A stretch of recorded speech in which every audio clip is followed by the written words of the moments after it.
매서운 눈보라가 휘몰아치는 가운데 한 백만장자와 그의 딸은 아내를 잃은 슬픔을 치유하려 침묵 속에서 공원을 가로질렀다. 갑자기 소녀는 낡은 담요에 쌓인 아기를 품에 안고 눈 속에서 홀로 떨고 있는 젊은 엄마를 발견했다. 아빠, 아기가 얼어 죽어가요 뭐라는 절박한 외침이 침묵을 깨고 가장 도움이 필요한 사람을 돕겠다는 약속을 다시 불러일으켰다. 하지만 그 차가운 밤에 시작된 선행은 몸을 따뜻하게 하는 것 이상으로 운명을 바꾸어 놓았다. 가랑비가 평창의 자갈길을 적시며 태백산맥의 7월 오후를 더욱 쌀쌀하게 만들었다. 좋지 않은 날씨에도 불구하고 관광객들은 두꺼운 코트와 우산으로 무장한 채 한국 남부의 매력적인 도시에서 겨울 휴가를 즐기고 있었다. 방문객들 중 한 명인 42세 남성이 딸의 손을 잡고 대관령로를 걷고 있었다. 김민준은 평범한 관광객이 아니었다. 국내 최대 기술 기업 중 하나인 김민준 테크의 소유주인, 그는 작은 가족 사업을 수십억 달러 규모의 제국으로 성장시켰다. 헤아릴 수 없는 재산을 가진 그는 한국과 해외 여러 도시의 집을 소유하고 있었지만 아내 이민지와 결혼한 이후로 겨울을 보내던 평창의 저택만큼 편안함을 주는 곳은 없었다. 아빠, 너무 추워요. 김서현이 짙은 곱슬머리를 덮고 있는 빨간색 털모자를 고쳤으며 불평했다. 7살 된 소녀는 엄마와 똑같은 아몬드형 눈을 가지고 있었고 그 때문에 김민주는 감정을 억누르기 위해 자주 침을 꿀꺽 삼켜야 했다. 아름다운 전망 제과점에 거의 다 왔어. 네가 좋아하는 따뜻한 코코아 마시자. 그가 딸의 손을 부드럽게 잡으며 대답했다. 그리고 나서 서점에 들러서 네 컬렉션에 추가할 새 책도 살 수 있어. 작은 얼굴이 순간적으로 밝아졌지만 이내 다시 진지해졌다. 엄마는 마시멜로 넣은 코코아를 정말 좋아했어요. 그녀가 작은 목소리로 중얼거렸다. 8개월. 이민지가 몇 달 만에 몸을 갉아먹는 공격적인 암과의 싸움에서 패배한 지 그만큼의 시간이 흘렀다. 하지만 떠나기 전에 그녀는 남편에게 한 가지 약속을 받아냈고 그 약속은 이제 그의 마음을 짓눌렀다. 그것은 그들보다 더 도움이 필요한 사람을 돕고 서현에게 축복은 나누어야 한다는 것을 가르쳐 주라는 것이었다. 엄마랑 한 약속은 언제 지킬 거예요? 김서현이 거의 매일 그랬듯이 물었다. 그 순진한 질문은 항상 김민준의 명치를 때리는 주먹처럼 그를 강타했다. 곧 공주님. 그는 언제, 어떻게 그 약속을 지킬지 정확히 알지 못한 채 자동적으로 대답했다. 그의 마음은 사업을 관리하고 홀로 딸을 키우는데 너무 바빴고 그 순간 자선 활동에 대해 생각할 여유가 없었다. 제 과점에 더 빨리 도착하기 위해 용평숲 공원을 가로지르기로 했다. 가는 비는 계속 내렸고 그들의 옷을 천천히 적셨다. 수백 년 된 나무들이 약간의 보호막이 되어 주었지만 태백산맥의 차가운 바람 때문에 서현은 여러 겹의 옷을 입고 있었음에도 불구하고 떨었다. 평창의 7월은 가혹할 수 있었다. 그때 김서현이 갑자기 멈춰서서 아빠의 코트 소매를 급하게 잡아당겼다. 아빠, 저기 봐요. 그녀가 큰 소나무 뒤에 부분적으로 숨겨진 벤치를 가리키며 속삭였다. 김민주는 딸의 시선을 따라가 한 젊은 여성이 혼자 앉아 있는 것을 보았다. 그녀는 25살이 넘지 않아 보였다. 태백산맥의 추위에는 분명히 부적절한 얇은 코트만 입고 있었다. 하지만 그의 시선을 사로잡은 것은 부적절한 옷차림이 아니라 가슴에 꽉 안고 있는 작은 꾸러미였다. 엄마의 코트만큼이나 부적절해 보이는 얇은 담요에 쌓인 아기였다. 아빠, 아기가 얼어 죽어가요. 김서현이 이민지가 아이들에게 항상 보여주었던 것과 똑같은 보호적인 강렬함으로 외쳤다. 젊은 여성의 어깨는 눈에 띄게 떨리고 있었다. 추위 때문인지 절망 때문인지 아니면 둘 다 때문인지 알 수 없었다. 김민주는 망설였다. 기업 세계에서 보낸 세월은 그에게 위험을 계산하고 특이한 상황을 의심하며 자신의 문제가 아닌 문제로부터 거리를 두는 법을 가르쳤다. 함정일 수도 있다고 그는 즉시 생각했다. 평창은 비교적 안전한 도시였지만 사기꾼은 어디에나 있었다. 악의적인 사람은 그를 부유한 사람으로 쉽게 식별할 수 있었다. 우리는 도와야 해요. 김서현이 그를 젊은 여성 쪽으로 잡아 끌며 주장했다. 그녀의 작은 갈색 눈은 이민지의 눈과 똑같이 애원하고 있었다. 그때 김민주는 아내의 목소리가 마음속에 울려 퍼지는 것을 들었다.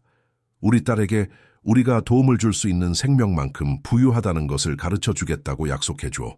심호흡을 한 김민주는 딸의 인도에 몸을 맡겼다.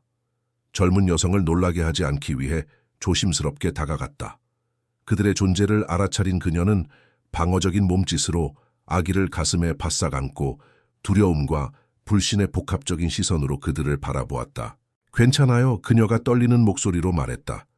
그녀의 사투리는 그녀가 광주 출신임을 드러냈다. 버스를 타기 위해 비가 좀 그치기를 기다리고 있을 뿐이에요. 김서연은 아이들만이 가질 수 있는 잔인한 솔직함으로 대답했다. 여기 공원에는 버스 정류장이 없어요. 그리고 아기가 너무 많이 젖었고 추워요. 아빠는 따뜻한 차가 있어요. 젊은 여성의 얼굴이 붉어졌다. 깊은 다크서클과 극심한 피로에도 불구하고 그녀는 아름다운 여성이었다. 그녀의 희귀한 물빛 녹색 눈은 그렇게 불리한 상황에서도 품이 있는 빛을 유지하고 있었다.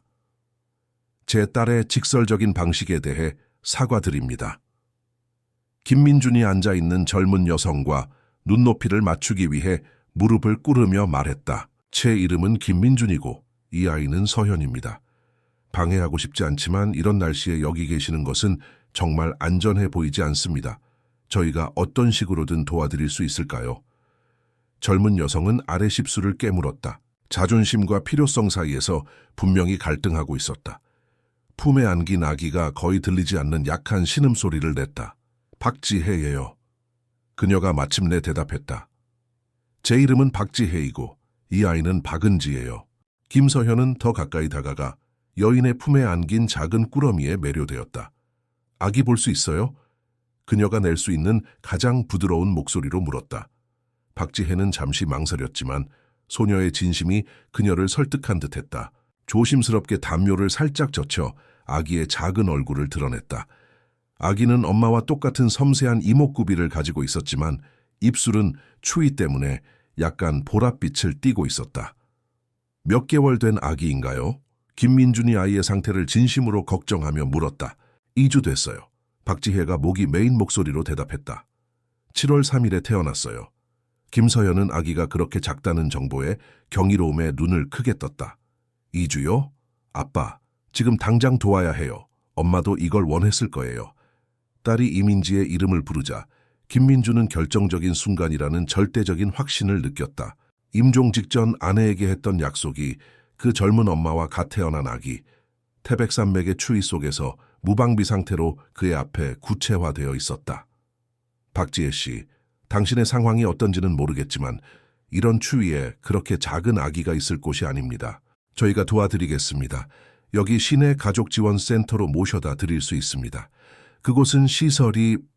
오늘 아침에 전화했어요. 박지혜가 자존심이 패배감으로 바뀌는 목소리로 말을 끊었다. 연말까지 자리가 없대요. 겨울축제 때문에 모든 보호소가 꽉 찼다고 해요. 이맘때는 관광객이 우선이라고 하더군요. 잔인한 현실이 김민준을 강타했다. 관광도시에서는 성수기 동안 취약계층이 종종 선택의 여지가 없었다. 물가는 치솟고 사회 서비스는 과부하가 걸렸다. 그럼 지금 당장 다른 해결책을 찾아야 합니다. 그는 결정적인 비즈니스 회의에서 사용하던 것과 똑같은 단호함으로 선언했다. 허락을 구하지 않고 그는 자신의 남색 캐시미어 스카프를 벗어 박은지를 감싼 꾸러미 주위에 조심스럽게 둘러주었다. 저희 차가 공원 입구 근처에 주차되어 있습니다. 몸을 녹일 수 있도록 그곳으로 모셔다 드리겠습니다. 그동안 어떻게 할지 생각해보죠. 놀랍게도 박지혜는 저항하지 않았다. 아마도 너무 지쳐서 저항할 힘이 없었거나 그의 말에서 진심을 알아차렸을 수도 있었다. 조심스럽게 김민주는 그녀가 일어서는 것을 도왔고 그녀가 얼마나 연약하고 지쳐 보이는지 알아차렸다. 김서현은 젊은 여성 옆에 놓여있던 낡은 작은 배낭, 아마도 그녀가 가진 유일한 짐을 들고 박지혜의 빈손을 마치 오랜 지인처럼 자연스럽게 잡았다. 우리 아빠는 평창에 엄청 부자고 엄청 큰 집이 있어요. 김서현이 점점 더 강해지는 비를 맞으며 서둘러 걷는 동안 제잘거렸다. 우리 집에는 코코아도 있고 따뜻한 담요도 있고 벽난로도 있어요. 엄마는 항상 사람들을 돕는 게 세상에서 가장 중요한 일이라고 말했어요. 알아요? 엄마는 의사였고 많은 사람들을 구했어요. 엄마는 아파서 하늘나라에 갔지만 엄마는 박지혜 씨랑 은지를 만나는 걸 정말 좋아했을 거예요. 김민주는 딸의 말을 듣고 박지혜가 옆에서 굳어지는 것을 알아차렸다. 서현이 말이 맞아요. 그가 부드럽게 말했다. 저희 집이 근처에 있고 도울 자원이 있습니다. 아무런 조건이나 대가 없이요. 그저 여러분이 몸을 녹일 수 있는 건조한 곳일 뿐입니다. 다음 단계를 생각하는 동안에요. 공원 근처에 주차된 검은색 메르세데스 벤츠 GLE는 태백산맥의 혹독한 날씨에 맞서는 안락함의 요새였다. 모두가 차에 타자마자 김민주는 난방을 최대로 틀었고 따뜻한 공기가 차 안을 순환하기 시작하자 박지혜가 눈에 띄게 긴장을 푸는 것을 백미러로 보았다. 김서현은 뒷좌석에서 젊은 엄마 옆에 앉아 품에 안긴 작은 꾸러미에 매료되어 끊임없이 제잘거렸다. 아기 손 만져봐도 돼요. 김서현이 아기를 더 잘 보기 위해 몸을 기울이며 물었다. 박지혜는 잠시 망설였지만 결국 고개를 끄덕였다. 조심스럽게 김민준의 스카프로 임시로 만든 담요를 살짝 더 젖히자 김서현이 거의 종교적인 경외심으로 만지는 아주 작은 손이 드러났다. 너무 작아요. 소녀가 경이로움에 속삭였다. 어떻게 이렇게 작은 손톱이 있을 수 있어요? 진짜 인형 같아요. 박지혜의 입가에 처음으로 희미한 미소가 떠올랐다. 매일 저도 똑같은 생각을 해요. 그녀가 고백했다. 김민주는 백미러로 그 장면을 보며 필사적으로 전화를 걸고 있었다. 그의 개인 비서는 이미 시내의 럭셔리 호텔 3곳에 연락했지만 모두 겨울 축제 때문에 완전히 예약이 꽉 차 있었다. 가족지원센터는 박지혜가 말한 대로 빈자리가 없음을 확인해 주었다. 덜 유명한 여관에는 방이 하나 있었지만 내부 정책상 신생아를 받지 않았다.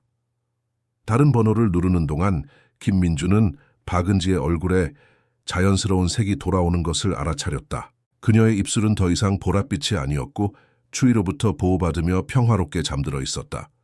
박지혜도 덜 긴장해 보였지만 피로가 젊은 얼굴의 모든 선에 역력했다. 어디 출신이라고 했죠. 김민준이 전화가 연결되기를 기다리는 동안 스피커폰으로 전화기를 놓고 물었다. 광주요. 박지혜가 대답했다. 하지만 소아간호 레지던트를 하기 위해 3년 전에 남부 지방으로 왔어요. 그 정보는 김민준을 놀라게 했다. 공원에서 발견된 그 연약한 젊은 여성은 의료 전문가였다. 그의 머릿속을 맴도는 질문은 이것이었다. 어떻게 자격 있는 간호사가 평창의 추위 속에서 갓 태어난 아기와 함께 노숙자가 되었을까? 마침내 전화가 연결되었지만 이전 전화들처럼 또 다른 거절로 이어졌다. 시내의 어떤 괜찮은 호텔이나 여관에도 빈방이 없었다. 성수기 겨울은 평창을 예약이 없거나 부풀려진 일일 요금을 지불할 돈이 없는 사람들에게 적대적인 지역으로 바꾸어 놓았다. 박지혜 씨, 김민준이 그녀를 직접 마주보며 돌아섰다. 숙소를 찾을 수가 없습니다. 축제 때문에 모두 꽉 찼습니다. 젊은 여성의 얼굴에 패닉이 빠르게 스쳐 지나갔고 이내 김민준의 마음을 아프게 하는 체념으로 바뀌었다. 또 다른 실망을 예상했던 사람의 눈빛이었다. 괜찮아요. 그녀가 중얼거리며 내리려고 몸을 움직였다. 이미 너무 친절하셨어요. 버스 터미널에 가볼게요. 아마 오늘 강릉으로 돌아갈 수 있을지도 몰라요. 안 돼요. 김서현이 7살짜리 아이치고는 놀라운 힘으로 박지혜의 팔을 잡으며 외쳤다. 버스 터미널에 가면 안 돼요. 너무 춥고 은지는 너무 작아요. 아빠, 그분들이 우리 집에 머물러도 되죠? 우리 방이 정말 많잖아요. 김민주는 백미러로 박지혜의 눈을 마주쳤다. 젊은 여성은 아이의 제안에 죽을 듯이 창피해 했지만 그녀의 녹색 눈에는 희망의 빛이 분명히 있었다. 서연이 말이 맞습니다. 그가 단호하게 말했다.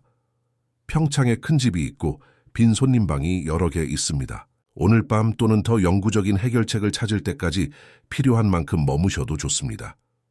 그럴 수는 없어요. 박지혜가 별다른 확신 없이 반대했다. 저를 잘 모르시잖아요. 제가 어떤 사람일지 모릅니다. 박지혜 씨는 광주 출신 간호사이고 은지의 엄마예요. 김서현이 완벽한 아이의 논리로 대답했다. 그리고 추워하고 배고파해요. 안 그래요, 아빠? 엄마는 항상 돕는 것은 아는 것이 아니라 관심 갖는 것이라고 말했어요. 박지혜는 아이의 말에 눈에 띄게 감동하여 아래 십수를 깨물었다. 김민주는 딸의 말이 옳다는 것을 알았다. 이민지는 항상 사람의 가치가 은행 계좌의 크기에 있는 것이 아니라 도움이 필요한 사람에게 손을 내밀 수 있는 능력에 있다고 믿었다. 잠시만 머물게요. 박지혜가 마침내 거의 들리지 않는 목소리로 말했다. 날씨가 좋아지고 강릉에 있는 전 직장 상사에게 연락할 수 있게 되면 압박감은 없습니다. 김민준이 부드럽게 말을 끊었다. 한 단계씩 나아갑시다. 먼저 이 추위에서 벗어납시다. 그는 시동을 걸고 주차장을 빠져나와 평창의 미끄러운 길을 조심스럽게 운전했다. 비는 더욱 거세져 작은 관광 도시를 강타하는 차가운 폭풍으로 변해 있었다. 빗줄기 사이로 상점과 식당의 다채로운 불빛은 흐릿하게 보였고 거의 몽환적인 풍경을 만들어냈다. 가는 동안 김서현은 학교 좋아하는 책, 평창에서 겨울을 보내는 것을 얼마나 좋아하는지에 대해 끊임없이 이야기했다. 소녀의 순진한 제잘거림은 박지혜와 그녀를 둘러싼 드라마에 무관심한 채 평화롭게 잠들어 있는 작은 박은지 모두를 안심시키는 듯했다. 20분쯤 운전한 후 차는 산비탈을 구불구불 올라가는 사유도로 접어들었다. 울창한 나무들이 길을 따라 늘어서 있었고 마침내 웅장하면서도 아늑한 저택이 모습을 드러냈다. 와, 박지혜는 저택을 보자마자 무심코 속삭였다. 김민준의 저택은 평창의 전통적인 유럽풍 건축 요소와 현대적인 감각이 어우러진 인상적인 건물이었다. 큰 유리창은 외부의 불빛을 반사했고 굴뚝에서는 연기가 뿜어져 나와 벽난로가 켜져 있음을 알렸다. 김민준은 주 출입구 근처의 지붕 아래에 차를 세웠다. 존경스러운 모습의 노인 한 명이 큰 우산을 들고 즉시 그들을 맞이했다. 안녕하십니까, 김민준 사장님, 서현 아가씨. 그는 정중하게 인사했지만 목소리에는 분명한 애정이 담겨 있었다. 박지혜와 아기를 발견하고 그의 눈에 놀라움이 드러났지만 그의 얼굴은 무표정했다. 진우 집사님, 이분은 박지혜 씨이고 이 작은 아이는 박은지입니다. 김민준이 소개했다. 그분들이 저희 손님으로 오실 겁니다. 파란색 스위트룸을 준비해 주시고 순자 아주머니께 따뜻한 음식을 좀 준비해 달라고 부탁하십시오. 그리고 복도 찬장에 있는 여분의 담요가 있는지 확인해 주십시오. 즉시 처리하겠습니다, 사장님. 진우 집사님이 대답하며 그들을 안으로 안내했다. 저택 내부는 외부보다 훨씬 더 인상적이었다. 대리석 바닥과 웅장한 계단이 있는 넓은 현관은 위층으로 이어졌다. 분명한 호화로움에도 불구하고 벽에 걸린 가족 사진과 개인 소지품들로 인해 덜 위압적인 아늑한 분위기가 있었다. 이리 오세요. 제가 머무실 곳을 보여드릴게요. 김서현이 박지혜의 빈손을 잡고 끌며 말했다. 파란색 스위트룸은 할머니가 우리를 방문하러 오셨을 때 머무셨던 곳이에요. 도시와 계곡이 보이는 멋진 전망이 있어요. 박지혜는 상황의 급변에 분명히 압도된 채 넋을 잃은 듯 소녀를 따라갔다. 1시간 전만 해도 그녀는 공원 벤치에 앉아 갓 태어난 딸을 품에 안고 젖고 얼어붙어 있었고 밤을 보낼 곳에 대한 전망도 없었다. 이제 그녀는 영화에서나 나올 법한 저택의 대리석 계단을 오르고 있었다. 파란색 스위트룸은 이름에서 알 수 있듯이 파란색과 은색 톤으로 장식되어 있었고 킹사이즈 침대, 작은 개인 거실, 그리고 월풀 욕조가 있는 넓은 욕실이 있었다. 큰 창문에서는 아래 도시의 장관이 펼쳐졌고 비 내리는 밤에 불빛이 반짝였다. 이 방에는 제가 아기였을 때 썼던 아기 침대가 있어요. 김서현이 침대 옆에 놓인 우아한 짙은 나무 아기 침대를 가리키며 외쳤다. 진우 집사님이 가끔 사촌들이 놀러 오기 때문에 항상 정리해 두세요. 박지혜는 망설이며 아기 침대에 다가가 단단한 매트리스와 라벤더 향이 나는 깨끗한 시트를 확인했다. 거의 경건한 조심성으로 그녀는 박은지를 작은 침대에 눕혔다. 아기는 약간 움직였지만 마침내 안전하고 따뜻하게 잠들어 있었다. 저는 어떻게 감사해야 할지 모르겠어요. 박지혜가 감정에 목이 메인 목소리로 말했다. 그럴 필요 없습니다. 문에서 지켜보고 있던 김민준이 대답했다. 서현아, 순자 아주머니께 우리 모두를 위한 특별한 코코아를 준비해달라고 부탁하는 게 어때? 박지혜 씨도 맛보고 싶어 할 거야. 김서현은 신이 나서 고개를 끄덕이고 달려나갔다. 둘만 남게 되자 김민준은 박지혜가 피로로 쓰러질 것 같아 보인다는 것을 알아차렸다. 옷장 안에 깨끗하고 마른 옷이 있습니다. 그가 부드럽게 말했다. 제 서현이 엄마의 옷이었지만 당신에게 맞을 것 같습니다. 욕실에도 가운이 있습니다. 진우 집사님이 박은지에게 필요한 물건을 가져오는 동안 따뜻한 물로 샤워하는 건 어떠세요? 시내의 집으로 배달해주는 백화점이 있습니다. 김민준 사장님, 이 모든 것을 정말 받을 수는 없어요. 박지혜가 항의했지만 그녀의 몸은 언급된 따뜻한 샤워를 간절히 원하는 듯했다. 김민준이라고 불러주세요. 그가 정정했다. 네, 받을 수 있습니다. 저는 그저 평범한 사람이 할 일을 할 뿐입니다. 박지혜의 녹색 눈에 눈물이 가득 찼다. 지난 몇 주 동안 도움이 필요했을 때 얼마나 많은 평범한 사람들이 외면했는지 아시면 놀라실 거예요. 그녀가 씁쓸하게 말했다. 김민준은 목이 메는 것을 느꼈다. 그렇다면 인류에게 유감입니다.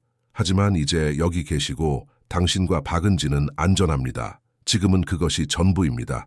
잠시 쉬세요. 저녁 식사 때 괜찮으시다면 이야기하고, 아니면 주무시고 싶으시면 내일 이야기해도 좋습니다. 서두를 필요는 없습니다. 김민준이 문을 닫고 나가자 박지혜는 마침내 눈물을 자유롭게 흘리도록 내버려 두었다. 그것은 안도감, 두려움, 감사함, 그리고 수주 동안 억눌러 왔던 감정적인 폭풍이 뒤섞인 눈물이었다. 천천히 그녀는 창문으로 다가가 평창에 무자비하게 계속 내리는 비를 바라보았다. 밖에서는 폭풍이 지난 몇 달 동안 그녀의 삶이 되어버린 혼돈의 완벽한 은유처럼 보였다. 하지만 그 벽 안에서 박지혜는 오랫동안 잊고 있었던 감정, 즉 희망을 처음으로 느낄 수 있었다. 아래층에서 김민주는 순자 아주머니가 코코아를 준비하는 것을 돕고 있는 김서현을 발견했다. 20년 이상 가족을 위해 일해온 나이든 가정부는 호기심과 승인이 뒤섞인 표정으로 그를 바라보았다. 아가씨가 손님들에 대해 이야기해줬어요. 순자 아주머니가 작은 목소리로 말했다. 갓난아기를 가진 미혼모가 이런 끔찍한 날씨에 머물 곳이 없다고요? 김민주는 어떻게 설명해야 할지 확신하지 못한 채 고개를 끄덕였다. 순자. 아주머니는 미소를 지었고 그는 놀랐다. 이민지 사모님께서 자랑스러워 하셨을 거예요. 그녀는 간단히 말하고 다시 스톱으로 시선을 돌렸다. 정말 자랑스러워 하셨을 거예요. 박지혜는 샤워를 마치고 다른 사람이 된 듯한 기분이었다. 따뜻한 물은 몸의 먼지와 추위뿐만 아니라 그녀를 갉아먹던 절망의 일부까지 씻어낸 듯했다. 부드러운 이집트면 가운에 몸을 감싼 채 그녀는 김이 서린 거울에 비친 자신의 모습을 보았다. 깊은 다크서클, 최근 체중 감소로 인해 평소보다 더 도드라진 광대뼈, 어깨 위로 떨어지는 젖은 검은 머리카락, 자신에게 낯선 사람처럼 보였다. 마지못해 그녀는 방에 거대한 붙박이장을 열었다. 여러 벌의 여성 옷들이 모두 우아하고 비싸 보이는 것들이 색상과 종류별로 정리되어 있었다. 그녀는 알지 못하는 여인의 옷, 그녀의 호스트의 고인이 된 아내를 만지는 것이 불편했지만 자신의 옷은 흠뻑 젖어 있었고 대안은 가운을 입고 있는 것뿐이었다. 그녀는 가장 단순하고 편안해 보이는 회색 스웨트 팬츠와 남색 긴팔 블라우스를 선택했다. 그럼에도 불구하고 그 옷감은 부드럽고 간호사 시절 월급으로는 결코 살 수 없었던 고급스러운 품질이었다. 작은 울음소리가 그녀를 현실로 되돌렸다. 박은지가 깨어나 칭얼거리고 있었고 아마도 배가 고팠을 것이다. 박지혜는 조심스럽게 아기 침대에서 딸을 안아 들었고 사랑과 걱정으로 가슴이 먹먹해졌다. 아기는 말라 있었다. 그녀는 샤워 전에 진우 집사님이 가져온 물품들, 시장에서 가장 비싼 브랜드의 기저귀를 포함하여 기저귀를 갈아주었다. 쉬, 엄마 여기 있어. 그녀는 창가 옆 안락 의자에 앉아 수유하며 속삭였다. 박은지가 열심히 젖을 먹는 동안 박지혜는 도시의 풍경을 바라보았다. 비는 약해져가는 비로 바뀌어 있었다.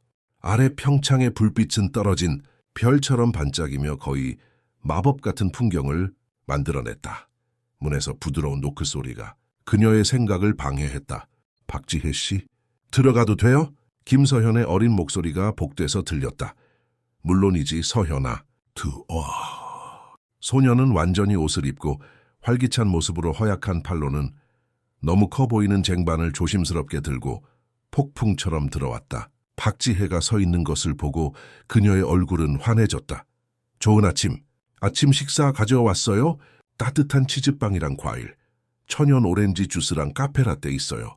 순자 아주머니가 은지 젖 먹이려면 잘 먹어야 한다고 했어요. 박지혜는 그 배려에 진심으로 감동하여 미소를 지었다. 정말 친절하구나, 서현아. 고마워. 소녀는 쟁반을 창가 옆 작은 테이블에 놓더니 아기 침대에 있는 박은지를 엿보러 달려갔다. 아직 자고 있어요. 그녀가 실망한 듯 속삭였다. 아기들은 많이 자요. 특히 처음 몇 달 동안은요. 박지혜가 아침 식사를 하기 위해 앉으며 설명했다. 그렇게 해야 잘하는 거예요. 김서현은 의자를 끌어당겨 박지혜 옆에 앉아 호기심 가득한 눈으로 그녀를 바라보았다. 박지혜 씨랑 은지, 우리랑 같이 있을 거죠? 그 직설적인 질문은 박지혜를 당황하게 했다. 서현아, 우리는 적절한 곳을 찾을 때까지 머무를 거야. 내 아빠가 하룻밤 동안 우리를 받아준 것만으로도 정말 친절하셨어. 소녀의 얼굴은 분명한 실망감에 무너져 내렸다. 하지만 왜요? 집이 엄청 크고 빈 방이 정말 많아요. 그리고 저는 집에 아기가 있는 게 좋아요. 외동딸은 심심해요. 박지혜는 목이 메이는 것을 느꼈다. 아이의 논리가 너무나 직설적이고 순수한데 어른 세계의 복잡성을 어떻게 설명해야 할까? 그렇게 간단한 문제가 아니야, 얘야. 내 아빠는 나를 잘 모르고 그리고 나는 내 삶을 다시 세워야 해. 아빠는 박지혜 씨랑 은지가 머물기를 원해요. 소녀가 완벽한 논리로 주장했다. 아빠는 엄마가 하늘나라에 간 이후로 잠을 잘 못 잤는데 오늘 아침에는 부엌에서 스크램블 에그를 만들면서 노래를 불렀어요. 아빠는 절대 노래를 안 불러요, 박지혜 씨. 절대요. 이 정보는 예상 밖이었다. 박지혜는 얼굴에 느껴지는 열기를 무시하려 애썼다. 그래도 서현아, 고려해야 할 많은 것들이 있어. 나는 일자리를 찾아야 하고 우리만의 공간도 찾아야 해. 하지만 여기 살면서 일자리를 찾을 수 있잖아요. 소녀가 완벽한 논리로 반박했다. 그리고 은지는 따뜻하고 안전한 곳이 필요해요. 아빠가 올해 겨울은 더 추울 거라고 했어요. 박지혜가 대답하기도 전에 박은지의 부드러운 울음소리가 들렸다. 아기가 깨어나 칭얼거리고 있었고 아마도 배가 고팠을 것이다. 박지혜는 즉시 아기 침대로 가서 딸을 안아들었다. 도와줄까요? 김서현이 의자에서 뛰어내리며 물었다. 박지혜 씨가 커피 마시는 동안 제가 안아줄 수 있어요. 먼저 젖을 먹여야 해. 박지혜가 부드럽게 설명했다. 그 다음 원하면 안아줄 수 있어. 김서현은 기다림에 순응하며 고개를 끄덕였다. 박지혜가 안락 의자에 앉아 박은지에게 젖을 먹이는 동안 소녀는 설득력 있는 캠페인을 계속했다. 이 집에 도서관이 통째로 있는 거 알아요? 천장까지 책이 가득해요. 그리고 온수 실내 수영장도 있어요. 지하에는 작은 영화관도 있어요. 우리가 공주 영화를 같이 볼 수 있고 은지도 좀 더 크면 같이 볼 수 있어요. 박지혜는 소녀의 열정에 미소를 지었다. 김서현이 엄마를 잃은 후 여성의 동반자를 그리워하는 것은 분명했다. 온수 수영장과 도서관이 있는 집이라는 생각은 지난 몇 달 동안 점점 더 궁핍해져 온 박지혜에게 거의 신화처럼 들렸다. 서현아, 네가 매우 신나 있는 건 알지만 어른들은 결정을 내리기 전에 많은 것을 고려해야 해. 돈 일 책임, 돈이요? 소녀는 박지혜가 터무니없는 말을 한 것처럼 웃었다. 아빠는 너무 많은 돈이 있어서 뭘 해야 할지 몰라요. 그래서 엄마는 항상 우리가 축복을 나눠야 한다고 말했어요. 문에서 가벼운 헛기침 소리가 대화를 방해했다. 김민준이 커피잔을 들고 디자이너 청바지와 남색 스웨터를 입은 채 서 있었다. 그는 쉬어 보였고 놀랍게도 전날보다 젊어 보였다. 서현아, 너를 30분 동안 찾고 있었어. 그가 거짓된 엄격함으로 말했다. 손님을 이렇게 일찍 귀찮게 할 거라고 미리 말했어야지. 귀찮게 하는 거 아니에요. 김서연이 항의했다. 박지혜 씨랑 은지가 우리랑 같이 살아야 한다고 설득하고 있었어요. 이 방 좀 보세요. 그분들에게 완벽하잖아요. 김민주는 눈에 띄게 붉어졌다. 서현아, 그 얘기는 이미 했잖아. 박지혜 씨와 은지는 필요한 만큼 우리 손님이지만 그분들에게는 그분들만의 삶이 있어. 우리가 마음대로 결정할 수는 없어. 제가 결정하는 거 아니에요. 김서현이 주장했다. 그냥 우리 제안의 모든 장점을 보여주고 있을 뿐이에요. 짠이요. 박지혜가 눈썹을 치켜뜨고 김민준을 똑바로 바라보았다. 이번에는 그가 불편해 보일 차례였다. 아침 식사 때 이 말씀을 드리려고 했는데 서현이가 항상 그랬듯이 먼저 선수 쳤네요. 소녀는 자랑스럽게 미소를 지었다. 제가 그분이 우리가 머물기를 원한다고 말했잖아요. 서현아, 네가 좋아하는 특별한 팬케이크를 순자 아주머니가 준비하는 것을 도와주는 게 어떻겠니? 김민준이 제안했다. 박지혜 씨와 어른들의 이야기를 좀 해야 할 것 같아. 어른들 이야기는 재미없어요. 김서현이 투덜거렸지만 순종했다. 나가기 전에 그녀는 박지혜 옆에 멈춰 서서 김민준이 들을 수 있을 만큼 큰 목소리로 속삭였다. 아빠가 오늘 아침에 부엌에서 노래를 불렀어요. 생각해 보세요. 둘만 남게 되자 방에는 어색한 침묵이 흘렀다. 김민준은 박지혜가 박은지의 수유를 마칠 때까지 문가에 정중하게 서 있었다. 친범과 서현이의 지나친 열정에 대해 사과드립니다. 그가 마침내 말했다. 아이민지를 잃은 후로 서현이는 경계선에 어려움을 겪고 있습니다. 사과할 필요 없어요. 박지혜가 박은지를 트림시키며 안심시켰다. 서현이는 사랑스러워요. 그녀의 자연스러움은 모든 것 이후에 상쾌해요. 김민주는 방으로 들어와 김서현이 앉았던 의자에 앉았다. 제 딸이 말했던 것에 대해 저는 정말로 두 분에게 한동안 여기 머무를 기회를 드리고 싶습니다. 자선이 아니라 그는 재빨리 덧붙였다. 실용적인 의미에서요. 박지혜는 조심스럽게 그를 바라보았다. 실용적인 의미요? 네. 당신은 박은지와 함께 정착할 안전한 곳이 필요하고 그동안 당신의 직업적 개인적인 삶을 재정비해야 합니다. 그리고 우리는 그는 집 전체를 아우르는 듯한 모호한 제스처를 취했다. 두 사람이 필요한 것보다 훨씬 더 많은 공간을 가지고 있습니다. 이 스위트룸은 대부분 비어 있었습니다. 박지혜는 아래 십수를 깨물었다. 자존심과 실용적인 필요성 사이에서 갈등하고 있었다. 너무나 관대하시지만 아무것도 돌려주지 않고는 이런 것을 받아들일 수 없어요. 저는 그런 사람이 아니에요. 알고 있습니다. 그가 부드럽게 말을 끊었다. 일방적인 자선을 제안하는 것이 아닙니다. 사실 당신이 우리에게 호의를 베푸는 것이 될 겁니다. 그녀는 회의적으로 그를 응시했다. 호의요? 이민지를 잃은 후 서현이는 잘 적응하지 못했습니다. 성적은 떨어졌고 악몽을 자주 꾸며 아동 심리학자와 이야기하는 것을 거부합니다. 하지만 어제부터 그는 적절한 단어를 찾는 듯 망설였다. 두 분이 오신 이후로 그녀에게 다시 불이 켜진 것 같습니다. 8개월 만에 처음으로 그녀는 무언가에 진심으로 신나 있습니다. 박지혜는 그 정보에 감동하며 귀 기울였다. 전문적으로 소아 간호사로서 그녀는 엄마의 상실이 아이에게 얼마나 치명적일 수 있는지 알고 있었다. 그래도 그녀는 주장했다. 일시적인 해결책이겠죠. 결국 우리만의 길을 찾아야 합니다. 물론입니다. 김민준이 동의했다. 영구적인 합의를 제안하는 것이 아니라 당신이 재정비하는 동안 상호 이익이 되는 파트너십을 제안하는 겁니다. 당신과 박은지에게는 지분과 안전을, 서현에게는 긍정적인 여성의 존재를요. 박지혜는 다시 잠든 박은지를 안고 제안을 분석했다. 그 제안은 유혹적이었다. 아니, 전날의 절망적인 상황을 고려하면 거의 기적적이었다. 그럼에도 불구하고 무언가가 그녀를 불편하게 했다. 저를 잘 모르시잖아요. 그녀가 마침내 말했다. 이전에 사용했던 말을 되풀이했다. 어떻게 저를 믿고 당신의 집에 머물게 할 수 있나요? 당신의 딸 가까이에요. 김민주는 살짝 미소를 지었다. 제가 숙제를 좀 했다고 하죠. 박지혜는 눈을 가늘게 떴다. 그게 무슨 뜻이죠? 책임감 있는 아버지로서 당신의 신원을 확인했습니다. 그가 솔직하게 인정했다. 박지혜 씨 27세, 전남대학교를 우등으로 졸업하고 강릉 종합병원에서 소아간호 레지던트를 마쳤으며 팀에서 가장 유망한 인재 중 한 명으로 평가받았습니다. 박지혜는 얼굴이 창백해졌다. 당신, 제 과거를 조사했어요? 당신이 직접 말씀하신 것을 확인했을 뿐입니다. 김민준이 자신을 변호했다. 저는 7살짜리 딸이 있습니다. 이야기를 확인하지 않고 낯선 사람을 집에 들일 수는 없습니다. 박지혜는 기분 상하고 싶었지만 그 행동 뒤에 숨은 논리를 이해했다. 미혼부로서 김민주는 조심할 권리가 충분히 있었다. 그리고 또 무엇을 발견했나요? 그녀가 목소리에 약간의 도전적인 기색을 담아 물었다. 기본적인 것들만요. 그가 대답했다. 흠잡을 데 없는 직업 경력, 몇몇 학술상.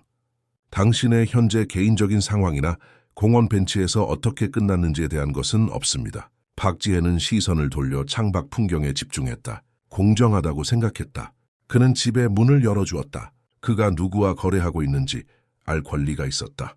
자격 있는 간호사가 어떻게 갓난아기와 함께 노숙자가 되었는지 알고 싶으신가요? 그녀가 통제된 목소리로 물었다.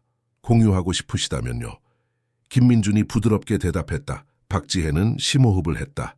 그 이야기는 너무나 고통스럽고 너무나 부끄러웠지만 아마도 신뢰를 쌓기 위해 필요했을 것이다.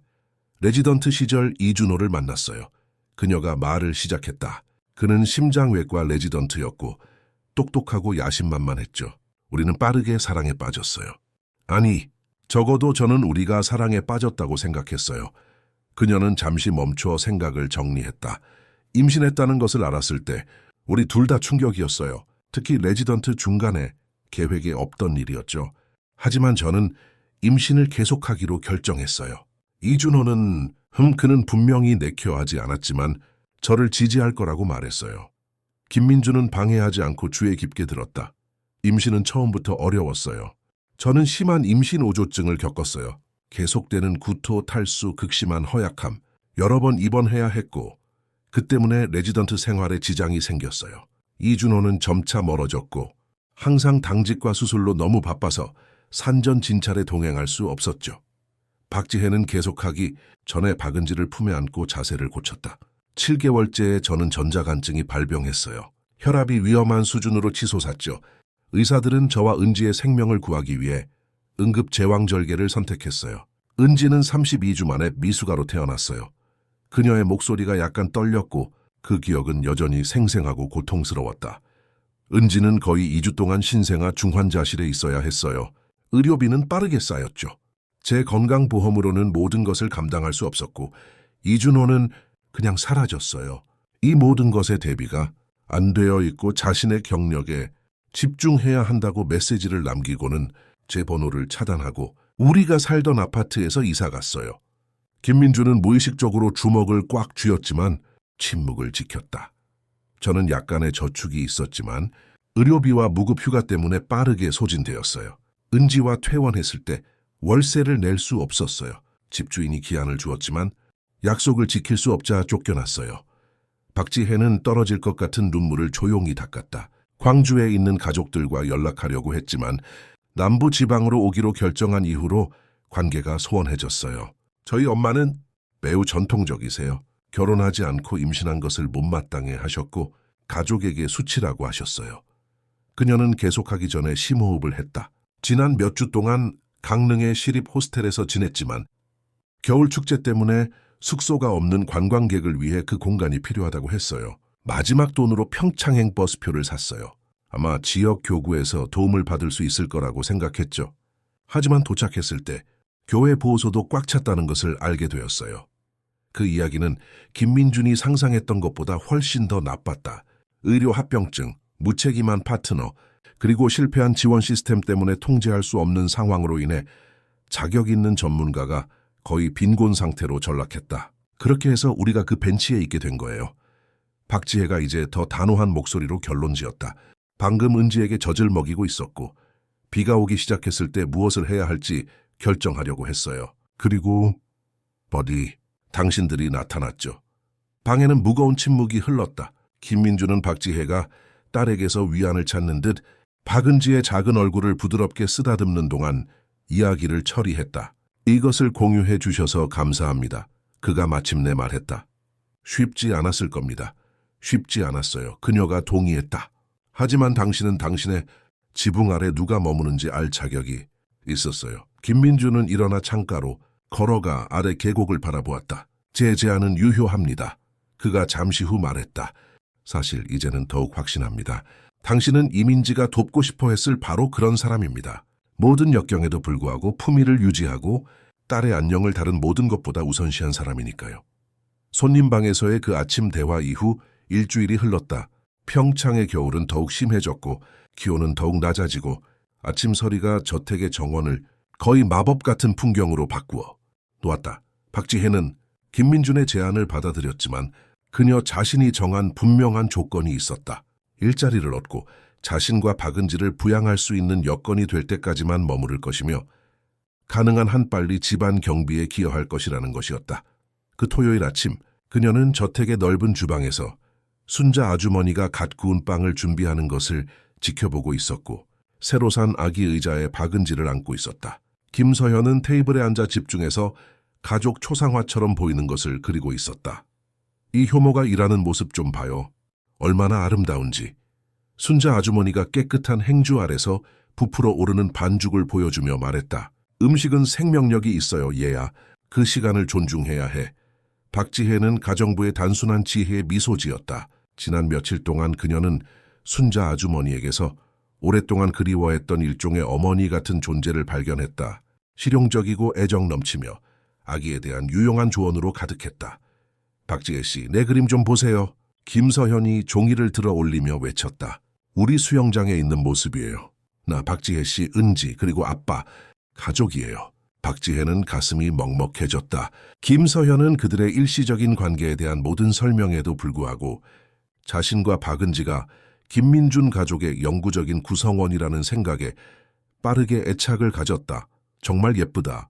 서현아, 그녀가 외교적으로 대답했다. 수영장의 파란색을 정말 잘 표현했네. 아빠한테 보여줄 거예요. 아빠는 사무실에서 전화하고 있지만 나중에 저를 아이스 스케이트 타러 데려가 준다고 했어요. 박지혜 씨도 같이 갈 거죠? 이번에는 안 될 것 같아요. 박지혜가 대답했다. 은지는 너무 추운 환경에는 아직 너무 어리고 저는 이력서를 정리해서 지역 병원에 보내야 해요. 김서연의 얼굴에는 분명한 실망감이 드러났다. 하지만 정말 재밌을 거예요. 그리고 은지는 순자 아주머니랑 같이 있어도 되잖아요. 안 그래요? 박지혜가 대답하기도 전에 순자 아주머니가 끼어들었다. 서연아 아가씨는 정말 중요한 서류들을 정리해야 한단다. 그게 책임감 있는 어른들이 하는 일이지. 하지만 스케이트 타고 돌아오면 네가 좋아하는 마시멜로 넣은 코코아를 다 같이 만드는 건 어때? 내가 박지혜 씨에게 비밀 레시피를 가르쳐 줄 수 있어. 소녀의 얼굴은 다시 환해졌다. 좋아요. 아빠한테 말할 거예요. 그리고 사무실 쪽으로 달려나갔다. 고마워요. 김서연이 충분히 멀리 떨어지자 박지혜가 가정부에게 속삭였다. 그 아이는 끈기가 있네요. 엄마랑 똑같아요. 순자 아주머니가 반죽을 주무르며 향수에 젖은 미소를 지었다. 이민지 사모님도 그랬어요. 한번 마음에 먹으면 누구도 그 생각을 돌릴 수 없었죠. 오랫동안 이 가족을 위해 일하셨어요. 박지혜가 그 집과 그곳에 사는 사람들의 역사에 대해 궁금해하며 물었다. 23년이요. 가정부가 자랑스럽게 대답했다. 김인준 사장님이 아직 미혼이셨을 때 왔죠. 사장님이 이민지 사모님을 만나고 사랑에 빠지고 결혼하고 이 제국을 건설하는 것을 봤어요. 서현 아가씨가 태어나 이 부엌에서 첫걸음을 떼는 것도 봤고요. 그녀의 주름진 얼굴은 추억으로 부드러워졌다. 그리고 이민지 사모님이 그렇게 젊은 나이에 떠나는 것도 봤죠. 알고 싶으시다면 불공평한 일이었어요. 그렇게 많은 생명을 구한 의사가 자신을 구하지 못하다니요. 박지혜는 눈물이 고이는 것을 느꼈다. 서현이가 너무 빨리 진행됐다고 말했어요. 진단부터 끝까지 4개월이요. 순자 아주머니가 목소리를 낮춰 확인했다. 교모세포종. 가장 공격적인 뇌종양 유형이죠. 그 아이러니는 아무도 놓치지 않았어요. 소아뇌종양 전문 신경외과 의사가 자신에게 생긴 종양으로 쓰러지다니요. 모두에게 엄청난 충격이었겠네요. 박지혜가 말했다. 마치 집에 불이 갑자기 꺼진 것 같았어요. 가정부가 동의했다. 김민준 사장님은 지난주까지는 다시는 진정으로 웃는 것을 보지 못했어요. 박지혜는 그 암시를 이해하고 얼굴이 붉어졌다. 순자 아주머니 생각하시는 그런 것이 아니에요. 우리는 그저 앞으로 나아가려고 노력하는 2명의 상처받은 사람일 뿐이에요. 노인은 반죽을 오븐에 넣으며 수수께끼 같은 미소를 지었다. 아무 생각도 안 해요, 얘야. 그저 지켜볼 뿐이지. 그리고 내가 보는 것은 당신과 이 작은 공주님이 온 이후로 그녀는 박은지의 뺨을 부드럽게 쓰다듬었다. 집에 더 많은 생기가 돌고 있다는 거예요. 박지혜가 대답하기도 전에 김민준이 김서현을 다리에 매달고 웃으며 주방으로 들어왔다. 안녕하십니까, 숙녀분들. 그가 즐겁게 인사했다. 그는 캐주얼한 옷차림이었다. 청바지와 면 티셔츠는 단순해 보였지만 분명히 명품이었다. 서현이가 아이스 스케이트를 타고 돌아오면 마시멜로 넣은 코코아 시간이 있을 거라고 알려주네요. 물론이죠, 사장님. 순자 아주머니가 대답했다. 그리고 박지혜 씨에게 비밀 레시피를 가르쳐 줄 거예요. 정말 희귀한 특권이군요. 김민준이 놀란 척하며 외쳤다. 저도 그 유명한 비밀 레시피는 모릅니다. 여자들은 비밀이 필요하죠. 김민준 사장님. 순자 아주머니가 윙크하며 대답했다. 박지혜는 그들의 편안한 상호작용에 미소 짓지 않을 수 없었다. 지난 며칠 동안 그녀는 김민준이 모든 재산과 권력에도 불구하고 집에 오래된 직원들과 거의 가족 같은 관계를 유지하고 있다는 것을 알게 되었다. 박지혜 씨, 정말 우리와 함께 오지 않겠어요? 그가 물었다. 스케이트장은 실내이고 따뜻합니다. 박은지는 순자 아주머니와 몇 시간 동안 함께 있을 수 있습니다. 잠시 동안 박지혜는 유혹을 느꼈다. 단순히 재미로 무언가를 해본 것이 언제였는지 기억나지 않았다. 그러나 책임감이 더 강하게 작용했다. 고맙지만 저는 정말 제 직업 생활을 정리해야 해요. 그녀가 대답했다. 이미 평창병원 3곳과 정선병원 2곳에 이력서를 보냈지만 평창종합병원에 좀 더 자세한 자기소개서를 준비해야 해요. 그곳에 소아과 자리가 있는데 완벽할 것 같아요. 김민주는 이해한다는 듯 고개를 끄덕였다. 물론입니다. 하지만 마음이 바뀌면 언제든지 제안은 유효하다는 것을 알아두세요. 아침 식사 후 김민준과 김서현은 스케이트장으로 향했고 박지혜는 전문 서류 작업을 할 시간을 가졌다. 순자 아주머니는 박은지를 돌보겠다고 제안하여 박지혜가 업무에 완전히 집중할 수 있도록 해주었다. 저택의 인상적인 도서관에 앉아 바닥에서 천장까지 다는 고급 나무 책장에 수천 권의 책이 정리되어 있는 곳에서 박지혜는 김민준이 빌려준 노트북으로 타이핑하고 있었다. 자기소개서가 거의 완성되었을 때 문에서 부드러운 노크 소리가 들렸다. 들어가도 될까요? 진우 집사님이 물었다. 다 물론이죠. 진우 집사님. 박지혜가 대답했다. 노인은 항상 완벽하게 정장을 차려입고 들어왔다. 심지어 캐주얼한 토요일에도 그랬다. 죄송합니다만 아가씨 전화가 왔습니다. 박지혜는 혼란스러워하며 미간을 찌푸렸다. 저에게요. 제가 여기 있다는 걸 아무도 모를 텐데요. 평창종합병원에서 왔습니다. 진우 집사님이 설명했다. 어제 온라인으로 이력서를 받으셨고 면접 일정을 잡고 싶다고 하십니다. 박지혜의 심장이 빠르게 뛰었다. 예상보다 빨랐다. 네, 받을게요. 고마워요, 진우 집사님. 집사님은 그녀를 현관에 전화로 안내했다.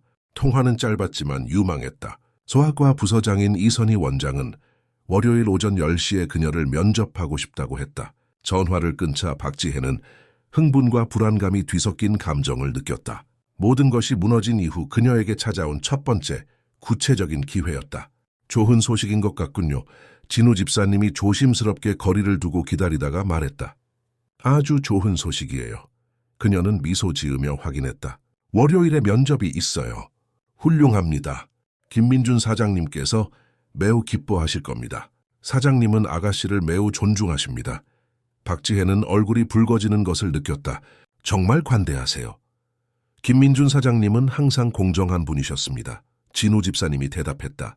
하지만 제 관찰을 허락하신다면 아가씨와 작은 박은지 양이 오신 이후로 사장님께서 더 가벼워 보이십니다.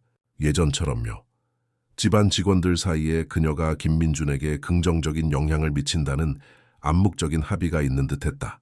그것은 그녀를 동시에 기쁘게 하면서도 불편하게 만들었다. 진우 집사님, 면접에 적합한 옷을 어디서 찾을 수 있을지 아세요? 그녀가 화제를 바꾸며 물었다. 불행히도 아파트에서 급하게 나와야 했을 때 제 전문적인 옷 대부분을 잃었어요. 집사님은 질문을 진지하게 고려하는 듯했다. 시내 중심가의 부티크 엘레강스에 적합한 옵션이 있을 것 같습니다, 아가씨. 이민지 사모님께서 자주 가시던 고급 상점입니다. 알겠습니다. 박지혜는 즉시 그런 곳에서 팔리는 터무니없는 가격을 생각하며 대답했다. 짠해 주셔서 감사합니다. 좀 더 저렴한 옵션을 온라인으로 찾아볼게요. 진우 집사님이 조용히 헛기침을 했다. 실례합니다만 아가씨, 파란색 스위트룸 옷장에는 이민지 사모님께서 덜 격식적인 업무 약속에 입으시던 옷이 있습니다. 남색 블레이저와 같은 색상의 정장 바지입니다. 순자 아주머니께서 오늘 안에 약간의 수선을 해주시면 아가씨에게 완벽하게 맞을 것 같습니다. 박지혜는 아래 십수를 깨물었다. 망설였다. 호스트의 고인이 된 아내의 옷을 입는 것은 너무나 사적인 일처럼 느껴졌다. 적절할지 모르겠어요. 진우 집사님. 이민지 사모님은 극도로 실용적인 여성이셨습니다. 아가씨. 집사님이 부드럽지만 단호하게 대답했다. 그분은 품질 좋은 옷이 누군가에게 유용하게 쓰일 수 있는데도 옷장에 보관되어 있는 것을 낭비라고 생각하셨을 겁니다. 특히 그분처럼 아이들을 돌보는데 헌신한 분에게는요. 이렇게 말하자 그 주장은 설득력이 있었다. 그렇다면 제안해 주셔서 감사합니다. 순자 아주머니와 수선에 대해 이야기해 볼게요. 몇 시간 후 박지혜는 진우 집사님이 언급한 옷을 입어보았다.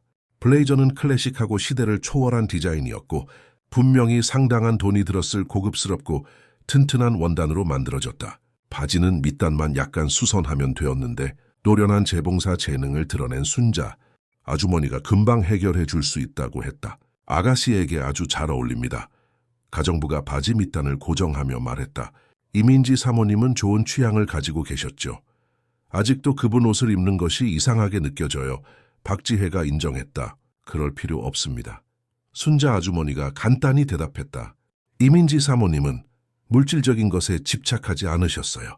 물건은 유용한 목적에 사용되어야 한다고 믿으셨죠. 그래서 더 이상 입지 않는 옷들을 정기적으로 기부하셨어요. 그분은 정말 비범한 분이셨던 것 같아요. 박지혜가 말했고, 결코 만나본 적 없지만 여전히 집안 곳곳에 존재감이 스며들어 있는 그 여인과 이상한 연결감을 느꼈다. 그랬죠. 가정부가 확인했다.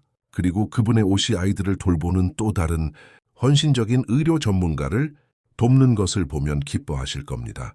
아래층에서 들려오는 활기찬 목소리와 웃음소리는 김민준과 김서현이 스케이트장에서 돌아왔음을 알렸다. 박지혜는 서둘러 정장 세트를 캐주얼한 옷으로 갈아입고 그들을 만나러 내려갔다. 김서현은 그녀를 보자마자 달려와 안았다. 박지혜 씨, 정말 재미있었어요. 아빠가 3번이나 넘어졌고 모두가 웃었어요. 아빠도 웃었어요. 내 영광의 순간을 공유해줘서 고맙다, 공주님. 김민준이 건조하게 말했지만 진심 어린 미소를 지었다. 그의 눈은 박지혜의 눈과 마주쳤다. 생산적인 하루였습니까? 아주 좋았어요, 사실. 그녀는 흥분을 감추지 못하고 대답했다. 평창종합병원에서 전화가 왔어요. 월요일에 면접이 있어요. 김민준의 얼굴이 환해졌다. 정말 멋진 소식입니다, 박지혜 씨. 축하해요. 당신의 재능을 빨리 알아볼 줄 알았습니다. 아직 직업을 얻은 건 아니에요. 그녀는 기대를 억누르려 노력하며 상기시켰다. 하지만 시작이죠. 훌륭한 시작입니다. 그가 강조했다. 그리고 면접에 필요한 것이 있다면 교통편, 추천서. 사실 진우 집사님이 사모님 옷 중 하나를 입는 것을 제안했어요. 박지혜가 갑자기 불안해하며 말을 끊었다. 순자 아주머니가 지금 수선을 하고 있어요. 괜찮으시다면, 제가 입지 않는 것을 선호하신다면 절대 아닙니다. 김민준이 즉시 대답했다. 이민지라면 당신이 입기를 고집했을 겁니다. 그녀는 항상 옷장 속에 보관된 옷은 낭비된 기회라고 말했습니다. 진우 집사님도 똑같이 말했어요. 박지혜는 우연의 일치에 놀라며 말했다. 김민준은 향수에 젖은 미소를 지었다. 그는 이민지를 잘 알았습니다. 여기 있는 모든 사람이 알았죠. 그들 사이에 의미심장한 침묵이 흘렀고 김서현이 박지혜의 손을 잡아당기자 침묵이 깨졌다. 이제 코코아 만들까요? 저 얼어 죽겠어요. 그래, 만들자. 박지혜가 산만함에 감사하며 동의했다. 순자 아주머니가 비밀 레시피를 가르쳐 줄 거야. 저도 도와줄 수 있어요. 김서현이 신이 나서 물었다. 물론이지. 작은 요리사. 박지혜가 주방으로 끌려가며 대답했다. 김민준은 그들이 멀어지는 것을 바라보았고 그의 얼굴에는 미소가 계속 머물렀다. 김서현이 박지혜의 손을 잡고 코코아와 마시멜로에 대해 신나게 이야기하는 그 장면에는 오랫동안 느껴보지 못한 방식으로 그의 마음을 따뜻하게 하는 무언가가 있었다. 그들을 따라 주방으로 간 김민준은 문가에 서서 펼쳐지는 그림을 지켜보았다. 순자 아주머니가 감독하는 동안 박지혜와 김서현이 재료를 측정하고 김이 나는 코코아를 저었다. 박은지는 테이블 위의 아기 의자에서 평화롭게 잠들어 있었고 주변의 활기찬 분위기에는 무관심했다. 그것은 단순하고 거의 평범한 가정 풍경이었지만 김민준에게는 그가 잃었던 것, 그가 되찾기를 갈망하는지도 몰랐던 것을 의미했다. 덧없는 순간 그는 이 일시적인 합의가 영구적으로 변한다면 어떨지 상상하는 것을 허락했다. 박지혜와 박은지가 자선이나 편의가 아닌 상호 선택으로 그의 가족의 일부가 된다면 말이다. 그 생각은 너무나 강렬해서 그를 놀라게 했고 그는 재빨리 그것을 떨쳐냈다. 너무 일렀고 너무 부적절했다. 박지혜는 취약한 상태였고 상당한 트라우마 이후 삶을 재건하고 있었다. 그녀에게 가장 필요 없는 것은 호스트가 그녀에게 감정을 품는 것이었다. 그럼에도 불구하고 박지혜가 김서현에게 초콜릿 조각을 통째로 팬에 넣는 대신 부셔 넣는 방법을 가르치는 것을 지켜보면서 김민준은 아마도 삶이 그에게 2번째 기회를 주고 있는지도 모른다는 생각을 떨쳐버릴 수 없었다. 과거의 부서진 조각들로부터 아름다운 것을 재건할 기회를 말이다. 평창종합병원 현관의 우아한 벽시계가 11시 43분을 가리킬 때 박지혜는 심장이 격렬하게 뛰는 것을 느끼며 이사회를 나왔다. 그녀는 이민지의 것이었던 남색 정장을 입고 있었고 전날 순자 아주머니가 완벽하게 수선해 주었다. 머리는 전문적인 쪽머리로 단정하게 묶여 있었고 서류와 자격증이 든 서류철을 들고 있었다. 원래 30분으로 예정되었던 면접은 거의 2시간 동안 이어졌다. 소아과 부서장인 이선희 원장은 그녀의 자격과 실무 경험에 분명히 깊은 인상을 받았다. 더욱 놀라웠던 것은 대화가 끝날 무렵 그 의사가 그녀에게 소아 간호사 직책뿐만 아니라 신생아 중환자실 코디네이터, 자리, 더 큰 책임과 그에 따른 더 나은 보수를 받는 자리를 제안했다는 것이었다. 저희는 신생아 중환자실을 확장하고 있습니다. 이선희 원장이 설명했다. 당신과 같은 자격과 감수성을 가진 전문가가 필요합니다. 이 자리는 다음 달을 위해 비워두었지만 당신과 이야기하고 당신의 추천서를 확인한 후에는 기다릴 이유가 없다고 생각합니다. 박지혜는 병원의 무균복도를 걸으며 심호흡을 했다. 유리문 반사된 그녀의 모습은 변모한 여인이었다. 자신감 있고 전문적이며 2주 전 갓난아기를 안고 공원 벤치에 앉아있던 절망적인 모습과는 매우 달랐다. 주차장에서 김민준이 차 안에서 기다리고 있었다. 그는 택시를 부르는 것보다 직접 태워주는 것이 더 실용적일 것이라고 주장하며 그녀를 면접에 직접 데려다 주겠다고 고집했다. 박은지는 순자 아주머니의 보살핌을 받았고 순자 아주머니는 작은 아이에게 점점 더 애착을 보였다. 박지혜가 채타자 김민주는 즉시 그녀의 환한 표정을 알아차렸다. 미소를 보니 좋은 소식이 있는 것 같군요. 그가 시동을 걸며 말했다. 합격했어요. 박지혜는 기쁨을 감추지 못하고 외쳤다. 합격했을 뿐만 아니라 신생아 중환자실 코디네이터 자리를 제안받았어요. 보통 같으면 몇 년이 걸릴 자리인데 정말 대단합니다, 박지혜 씨. 김민준이 열정적으로 대답하며 그녀의 손을 짧게 잡았다. 당신의 가치를 알아볼 줄 알았습니다. 언제 시작하나요? 가장 놀라운 것은 그녀는 자신의 행운을 아직도 처리하는 듯 말을 이었다. 다음 주에 시작할 수 있고 적응 기간도 단축되었어요. 그리고 어느덧 그녀는 거의 자신의 말을 믿지 못하는 듯 망설였다. 월급은 강릉에서 받던 것의 거의 2배예요. 당신은 그럴 자격이 충분합니다. 김민준이 확신에 차서 말하며 차를 주차장에서 몰고 나갔다. 할 것은 축하할 일입니다. 아름다운 전망 레스토랑에서 점심을 먹는 건 어때요? 서현이가 가장 좋아하는 식당이고 계곡이 보여요. 박지혜는 안도감과 성취감에 붕 떠있는 채 동의했다. 복잡한 임신과 이준호의 버림 이후 처음으로 미래가 유망해 보였다. 마침내 박은지에게 안정감을 제공하고 재정적 독립을 재건할 수 있게 되었다. 아파트를 찾아봐야겠어요. 그녀가 평창의 나무가 우거진 거리를 지나며 말했다. 이 월급이면 시내 물가가 비싸더라도 저와 은지를 위한 괜찮은 아파트를 찾을 수 있을 거예요. 김민주는 말없이 고개를 끄덕였지만 박지혜는 그의 눈썹이 살짝 찡그려지는 것을 보았고 그것은 단 1초 동안 지속되었다. 물론이죠. 그가 마침내 대답했다. 진우 집사님이 시내에 믿을 만한 부동산 중개인들을 알고 있습니다. 당신의 새로운 예산에 맞는 옵션들을 추천해 줄 수 있을 겁니다. 그가 그 말을 하는 방식, 너무나 무심하고 시선을 살짝 피하는 방식은 박지혜에게 그녀의 떠남에 대한 생각이 일자리 소식만큼 열정적으로 받아들여지지 않는다는 것을 깨닫게 했다. 아름다운 전망, 레스토랑은 이름값을 했다. 도시에서 가장 높은 곳에 위치하여 평창과 아래로 펼쳐진 계곡의 탁 트인 전망을 제공했다. 나무와 돌 요소를 사용한 소박하지만 우아한 장식은 아늑하고 세련된 분위기를 연출했다. 지배인은 김민준의 이름을 부르며 그들을 창가 옆 가장 좋은 테이블로 안내했다. 박지혜는 다른 손님들의 호기심 어린 시선을 알아차리지 않을 수 없었다. 분명히 김민준이 낯선 여성과 점심을 먹는 것은 작은 평창에서 주목할 만한 일이었다. 우리가 관찰당하는 것 같아요. 그녀가 주문을 마친 후 조용히 말했다. 김민준은 관심에 익숙한 듯 미소를 지었다. 작은 도시입니다. 사람들은 추측하기를 좋아합니다. 특히 백만장자 호라비에 대해서는요. 그럼 지금 무엇을 추측하고 있을까요?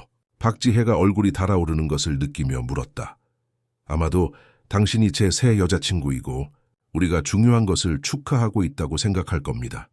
그가 놀랍도록 솔직하게 대답했다. 기술적으로는 사실이죠. 우리는 당신의 새 일자리를 축하하고 있습니다. 박지혜는 웃었지만 배고픔과는 전혀 관련 없는 이상한 떨림을 느꼈다. 이것이 당신에게 문제를 일으키지 않기를 바랍니다. 어떤 종류의 문제요? 김민준이 진심으로 궁금해하며 물었다. 글쎄요. 당신의 대중적 이미지요. 친구들, 사업 파트너, 직원들은 우리가 만난 지 2주 만에 당신이 낯선 간호사와 함께 있는 것을 보고 무엇을 생각할까요? 김민준은 대답하기 전에 와인을 한 모금 마셨다. 셋째, 당신은 낯선 간호사가 아닙니다. 당신은 시작하기도 전에 리더십 직책으로 승진한 재능 있는 전문가입니다. 둘째, 제 대중적 이미지는 제 가장 작은 걱정거리입니다. 그리고 셋째, 그는 잠시 멈춰 단어를 신중하게 선택했다. 제 우선순위는 항상 서현이의 행복이었지. 평창 상류사회의 험담이 아니었습니다. 점심 식사는 즐겁게 진행되었고 박지혜는 면접의 세부 사항을 공유했고 김민주는 평창종합병원에 대한 통찰력을 제공했다. 그녀는 그가 병원 이사회 멤버라는 것을 알게 되었지만 그는 자신의 고용에 어떤 영향도 미치지 않았다고 확신했다. 하혜선의 원장님은 맹렬한 독립성으로 유명합니다. 그가 설명했다. 그녀가 당신에게 그 자리를 제안했다면 그것은 전적으로 당신의 실력 때문입니다. 오후 일찍 저택으로 돌아왔을 때 그들은 매우 신나 있는 김서현의 환영을 받았다. 그녀는 박지혜가 문을 들어서자마자 거의 그녀의 품에 뛰어들었다. 합격했어요. 소녀가 소리쳤다. 순자 아주머니가 합격할 거라고 했어요. 그분은 항상 맞아요. 박지혜는 아이를 안으며 웃었다. 응, 합격했어. 그리고 예상했던 것보다 훨씬 더 좋은 자리야. 야호! 김서현이 방을 뛰어다니며 환호했다. 그럼 박지혜 씨랑 은지가 평창에 계속 있을 거예요. 영원히요. 박지혜의 미소가 살짝 흔들렸다. 응, 평창에 있을 거야. 하지만 곧 우리만의 아파트를 찾아볼 거야, 서현아. 소녀의 얼굴은 마치 누가 스위치를 내린 것처럼 즉시 무너져 내렸다. 하지만 왜요? 우리 집은 엄청 크잖아요. 빈 방이 정말 많아요. 박지혜 씨랑 은지가 여기 머물러도 되잖아요. 안 그래요, 아빠? 그 장면을 알 수 없는 표정으로 지켜보던 김민주는 대답하기 전에 헛기침을 했다. 서연아, 그 얘기는 이미 했잖아. 박지혜 씨와 은지는 필요한 만큼 우리 손님이지만 그분들에게는 그분들만의 삶이 있어. 하지만 그분들이 여기 살 수도 있잖아요. 김서현이 큰 갈색 눈에 눈물이 고이기 시작하며 주장했다. 은지는 자라서 같이 놀 사람이 필요할 거예요. 그리고 박지혜 씨가 옆에 있으면 아빠가 더 많이 웃는다는 걸 제가 벌써 알아챘어요. 모두가 알아챘어요. 방에는 어색한 침묵이 흘렀다. 박지혜는 얼굴이 화끈거렸고 김민주는 갑자기 자신의 신발에 매료된 듯 보였다. 서현아, 마침내 사업가가 딸의 눈높이에 맞춰 무릎을 꿇으며 말했다. 은지가 잠에서 깼는지 확인해 보는 게 어떻겠니? 순자 아주머니가 우리가 도착했을 때 거의 깨어나고 있다고 했어. 소녀는 마지못해 고개를 끄덕이고 계단을 올라갔지만 아빠에게 의미심장한 시선을 던지는 것을 잊지 않았다. 둘만 남게 되자 김민주는 분명히 불편해하며 박지혜에게 돌아섰다. 이 점에 대해 사과드립니다. 서현이는 이민지를 잃은 후로 변화에 어려움을 겪고 있습니다. 사과할 필요 없어요. 박지혜가 안심시켰다. 그 아이가 애착을 형성하는 것은 자연스러운 일이에요. 그 나이의 아이들은 특히 트라우마 후에 빠르게 유대감을 형성하죠. 김민주는 머리카락을 쓸어 올렸는데 박지혜는 이미 그것이 긴장의 신호라는 것을 알아차렸다. 문제는 그가 망설이며 말을 시작했다. 애착을 형성한 것은 서현이뿐만이 아니라는 겁니다. 박지혜는 심장이 빠르게 뛰는 것을 느꼈다. 무세운 뜻이죠. 김민주는 용기를 내는 듯 심호흡을 했다. 당신과 박은지가 여기 있는 지난 2주 동안 이 집에 무언가가 바뀌었습니다. 이민지가 떠난 이후로 그저 존재하기만 하는 것 같았던 곳에 생명을 다시 불어넣어 주었습니다. 그리고 그 변화를 알아차린 것은 서현이뿐만이 아닙니다. 박지혜는 어떻게 대답해야 할지 몰랐다. 그녀의 일부는 대화를 피하고 싶었고 그 의미를 이해하지 못하는 척하고 싶었다. 또 다른 부분, 매일 커져가는 부분은 모든 단어를 주의 깊게 듣고 싶었다. 김민준 씨, 저는 제 말을 끝내게 해주세요. 그가 부드럽게 말을 끊었다. 너무 이르다는 것을 압니다. 당신이 끔찍한 시기 후에 삶을 재건하기 시작했을 뿐이라는 것도 압니다. 당신에게 더 이상 상황을 복잡하게 만들 권리는 저에게 없습니다. 그는 잠시 멈춰 다음 단어를 신중하게 선택했다. 하지만 무슨 일이 일어나고 있는지 인정하지 않는 것도 부정직할 겁니다. 이민지가 떠날 때 그녀는 저에게 두 가지를 약속하게 했습니다. 서현이에게 우리의 축복을 나누는 가치를 가르치고 제가 다시 행복해질 가능성에 마음을 닫지 않도록 하는 것이었습니다. 박지혜는 눈물이 고이는 것을 느꼈다. 김민준 씨, 그렇게 말할 필요 없어요. 당신은 엄청나게 관대했지만 그 이상은 저에게 아무것도 빚지지 않았어요. 빚의 문제가 아닙니다. 그가 그녀에게 한 걸음 다가가며 대답했다. 당신이 서현이에게 별자리에 대해 가르치는 것을 볼 때, 또는 순자 아주머니와 주방에서 당신의 웃음소리를 들을 때, 또는 당신이 박은지를 돌보는 섬세함을 관찰할 때 제가 느끼는 감정의 문제입니다. 8개월 만에 처음으로 저는 그저 하루를 맞이하는 것에 체념하는 것이 아니라 다가올 하루를 기대하며 깨어납니다. 박지혜는 그 말의 감동과 그 의미에 대한 두려움 사이에서 갈등했다. 우리는 너무 다른 삶을 살고 있어요. 그녀가 힘없이 주장했다. 당신은 억만장자 사업가이고 저는 2주 전 갓난아기와 함께 노숙자였던 간호사예요. 사람들이 뭐라고 할까요? 사람들은 우리가 무엇을 하든 항상 말할 겁니다. 김민준이 슬픈 미소를 지으며 대답했다. 문제는 그들의 의견이 우리의 선택을 결정하도록 허락해야 할까요? 박지혜가 대답하기도 전에 계단을 급히 내려오는 발소리가 들렸다. 김서현이 작은 팔로 박은지를 조심스럽게 안고 다시 나타났고 순자 아주머니가 바싹 따라와 주에 깊게 감독했다. 누가 일어났는지 보세요. 소녀가 자랑스럽게 발표했다. 그리고 배고파요. 순자 아주머니가 입을 움직이는 걸 보면 알 수 있다고 했어요. 친밀한 대화는 중단되었지만 박지혜와 김민준 사이의 분위기는 변해 있었다. 마침내 인정되었지만 아직 완전히 탐구되지 않은 진실이 있었다. 그날 밤 박은지를 재운 후 박지혜는 오랫동안 방창가에 서서 멀리 평창의 불빛을 바라보았다. 그녀의 마음과 정신은 조용한 싸움을 벌이고 있었다. 김민준의 암묵적인 제안은 동시에 무섭고 놀라운 가능성으로 공중에 떠 있었다. 문에서 부드러운 노크, 소리가 그녀의 생각을 방해했다. 잠옷을 입은 김서현이 책을 들고 서 있었다. 들어가도 돼요? 아빠가 너무 피곤하지 않으면 잘 자라고 인사해도 된다고 했어요. 물론이지. 박지혜가 소녀에게 미소 지으며 대답했다. 김서현이 들어와 침대 가장자리에 앉았다. 오늘 아침에 화내서 죄송해요. 그녀가 작은 목소리로 말했다. 아빠랑 이야기했어요. 아빠는 우리가 박지혜 씨가 머물기를 정말 원하더라도 박지혜 씨도 자기 집을 가질 권리가 있다고 했어요.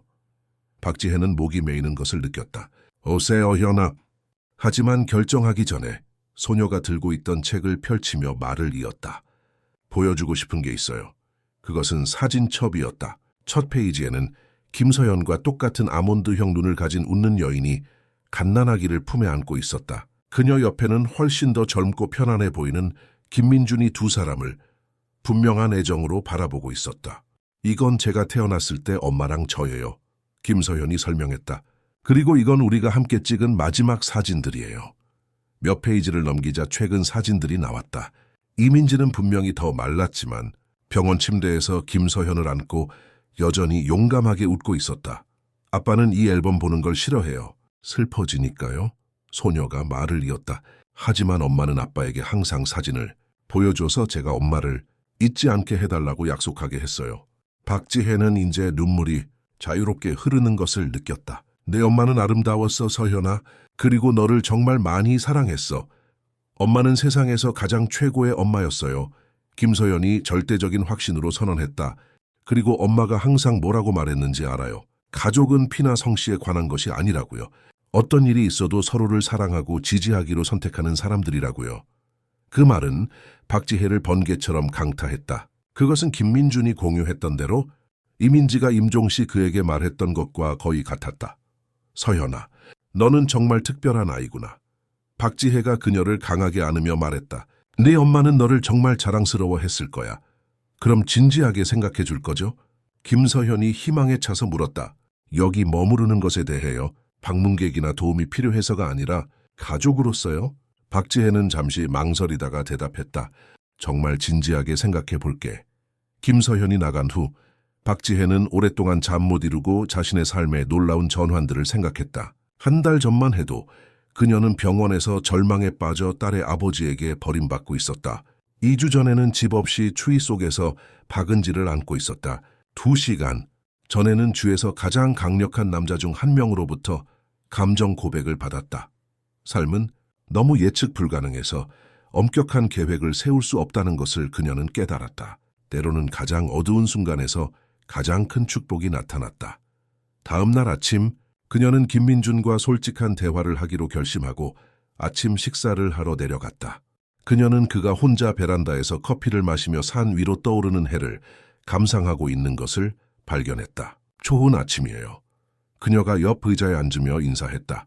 이야기 좀 할 수 있을까요? 김민준은 고개를 끄덕이며 잔을 테이블에 놓았다. 물론입니다. 모든 것에 대해 많이 생각했어요. 박지혜가 말을 시작했다. 우리의 삶이 어떻게 그렇게 우연히 교차했는지, 당신과 서현이가 저와 은지에게 집뿐만 아니라 마음까지 어떻게 열어주셨는지에 대해요. 그녀는 잠시 멈춰 생각을 정리했다. 이준호가 우리를 버렸을 때 저는 다시는 누구도 믿지 않을 거라고 생각했어요. 저는 혼자 모든 것을 해낼 수 있다는 것을 증명하기 위해 제 주위에 벽을 세웠어요. 그리고 가장 절망적인 순간에 모든 것이 끝난 것 같았을 때 우주가 당신들을 제 길에 놓아주었어요. 김민주는 그녀의 눈에서 시선을 떼지 않고 주에 깊게 들었다. 제가 말하려는 것은 이겁니다. 저는 여전히 저의 독립성이 필요해요. 제 딸을 부양할 수 있다는 느낌, 어떤 관계를 넘어서 저만의 정체성을 가지고 있다는 느낌이 필요해요. 하지만 동시에 저는 모든 것을 혼자 할 필요가 없다는 것을 깨달았어요. 단지 어쩌면 가족은 정말로 피나 출신에 상관없이 의식적으로 함께의 삶을 만들어가기로 선택하는 사람들에 관한 것일지도 모른다는 것을요. 김민준의 얼굴에 천천히 미소가 번졌다. 그것은 이민지가 자주 하던 말과 아주 비슷하네요. 서연이가 어젯밤에 사진 앨범을 보여줬어요. 박지혜가 설명했다. 그리고 엄마의 지혜를 저와 공유해줬어요. 그럼 정확히 무엇을 제안하는 겁니까? 김민준이 눈에 희망의 빛을 띠고 물었다. 중간 지점요. 박지혜가 대답했다. 병원에서 일하고 합의한 대로 재정적으로 기여하고 여기에 머무를 거예요. 일시적인 손님이나 자선 프로젝트가 아니라 이 가족을 건설하는 파트너로서요. 김민준의 얼굴이 환해졌다. 확실합니까? 어떤 식으로든 압박감을 느끼게 하고 싶지 않습니다. 시도해보고 싶다는 것은 확실해요. 그녀가 솔직하게 대답했다. 이것이 우리를 어디로 이끌지는 모르겠어요. 당신에 대한 제 감정이 단순히 감사함인지 아니면 아직 자라고 있는 더 깊은 것인지도 모르겠어요. 하지만 당신과 서현이 모두 모든 것이 어둡게 보였을 때 제 삶의 빛을 다시 가져다 주었다는 것을 알아요. 그리고 저도 여러분에게 약간의 빛을 가져다 줌으로써 보답하고 싶어요. 김민준이 그녀의 손을 부드럽게 잡았다. 그것이 우리가 바랄 수 있는 전부입니다. 서두르거나 압박감 없이 하루하루 의미 있는 것을 함께 만들어가는 것이죠. 하루하루요. 박지혜가 그의 손을 잡으며 동의했다. 그 순간 잠옷 차림에 김서현이 졸린 눈을 비비며 베란다에 나타났다. 박지혜와 김민준이 손을 잡고 있는 것을 보자마자 그녀의 얼굴은 즉시 환해졌다. 둘이 같이 있을 거예요. 그녀가 흥분해서 직설적으로 물었다. 박지혜와 김민준은 재미있다는 듯 서로를 바라보았다. 우리는 가능성을 탐색하고 있습니다. 김민준이 외교적으로 대답했다. 그럼 박지혜 씨랑 은지가 우리랑 같이 살 거예요? 김서현이 희망에 차서 주장했다. 응. 박지혜가 소녀의 얼굴에 기쁨이 폭발하는 것을 보며 미소 지었다. 같이 있을 거야. 김서현은 너무나 큰 행복의 비명을 질러 아마도 이웃 전체를 깨웠을 것이다. 그녀는 두 어른의 품에 열정적으로 안겼다. 제가 알았어요. 엄마가 우리에게 당신들을 보낸 거예요. 하늘에서요? 엄마는 항상 약속을 지켜요. 김서현이 집안으로 달려가 순자 아주머니와 진우 집사님에게 소식을 전하러 가는 동안 김민준은 박지혜에게 미소 지었다. 제 딸의 시선으로 볼 때 우리는 이제 공식적으로 약혼한 것 같군요. 시도하는 약혼이죠. 박지혜가 부드럽게 정정했다. 하루하루 의미 있는 것을 함께 만들어가는 약혼이요. 가족을 만드는 약혼입니다. 김민준이 동의했다. 피나 성씨가 아닌 의식적인 선택에 기반한 가족을요. 박지혜가 들고 있던 아기 모니터에서 박은지의 부드러운 울음소리가 들렸다. 마치 신호라도 된 듯 세 사람 김민준, 박지혜 그리고 울음소리를 듣고 달려온 김서연은 함께 작은 아이를 돌보러 올라갔다. 박지혜가 아기 침대에서 박은지를 안아들었을 때 그녀는 다시는 가능하리라고 상상하지 못했던 소속감을 느꼈다. 주위의 웃는 얼굴들을 바라보며 그녀는 깊은 진실을 깨달았다. 때로는 삶의 가장 차갑고 절망적인 순간들이 상상할 수 없는 축복으로 위장한 문일 뿐이라는 것을 내리는 공원에서의 우연한 만남으로 시작된 것이 귀하고 소중한 것의 기반이 되었다. 그것은 상호 존중과 진정한 사랑 위에 의식적으로 건설된 선택된 가족이었다. 각 구성원이 자신의 출신에 상관없이 자신의 자리를 찾는 가족이었다. 그리고 아침 햇살이 방을 황금빛으로 물들이는 동안 네 개의 마음은 동시에 가장 큰 온기가 호화로운 벽난로나 값비싼 난방기에서 나오는 것이 아니라 성실하게 지켜진 신성한 약속과 기대 없이 자유롭게 주어진 사랑에서 나온다는 것을 깨달았다. 이야기 끝. 친애하는 청취자 여러분. 박지혜, 박은지, 김민준, 김서현의 이야기가 여러분의 마음을 움직였기를 바랍니다. 이 감동적인 여정을 계속하기 위해 저희는 똑같이 매혹적인 이야기들로 특별한 플레이리스트를 준비했습니다. 왼쪽을 클릭하여 찾아보세요. 두 번째 기회와 선택된 가족에 대한 이 이야기가 마음에 드셨다면 저희 채널을 구독하고 비디오에 좋아요를 남기는 것을 잊지 마세요. 매일 저희는 삶의 복잡성과 새로운 시작의 가능성을 탐구하는 독특한 이야기들을 가져옵니다. 여러분의 삶을 영원히 바꾼 만남에 대한 여러분만의 이야기를 댓글로 공유해 주세요. 저희는 여러분의 모든 이야기를 기대합니다.